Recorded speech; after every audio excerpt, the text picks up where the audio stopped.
உங்களுக்கு 40 வயது ஆகிவிட்டால் எலும்புகள் பலவீனமாகும். பெண்கள் 40 வயதுக்கு பிறகு மெனோபாஸ் என்ற ஒரு கட்டத்தை நெருங்கும் போது அதிகப்படியாக எலும்பு தேய்மானத்தால் பாதிக்கப்படுகிறார்கள். அதனால் நீங்கள் எலும்பு வளர்ச்சிக்கு தேவையான கால்சியம் நிறைந்த உணவுகளை அதிகப்படியாக எடுத்துக்கொள்ள வேண்டும். மீன், முட்டை, தானியங்கள் போன்றவற்றையும் எடுத்துக்கொள்ள வேண்டும். 40 வயது கடந்து விட்டால் சிறு சிறு உடற்பயிற்சிகளை கட்டாயம் அன்றாடம் செய்ய வேண்டும். குறைந்தபட்சம் நடைப்பயிற்சியாவது மேற்கொள்ள வேண்டும். இது தசையை வலுப்படுத்துவதோடு எலும்புகளுக்கும் நன்மை பயக்கும். அடுத்ததாக புரதம் நிறைந்த உணவுகளை 40 வயதுக்கு பிறகு கட்டாயம் சேர்த்துக் கொள்ள வேண்டும்.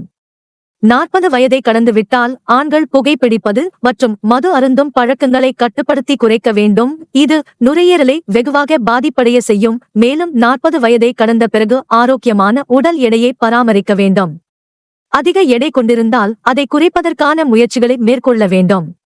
சிறுதானிய உணவு வகைகளை சாப்பிட ஆரம்பித்து உடல் நலனில் அக்கறை எடுத்துக்கொண்டால் நீண்ட ஆயுளோடு நிச்சயமாக ஆரோக்கியமாக வாழ முடியும்.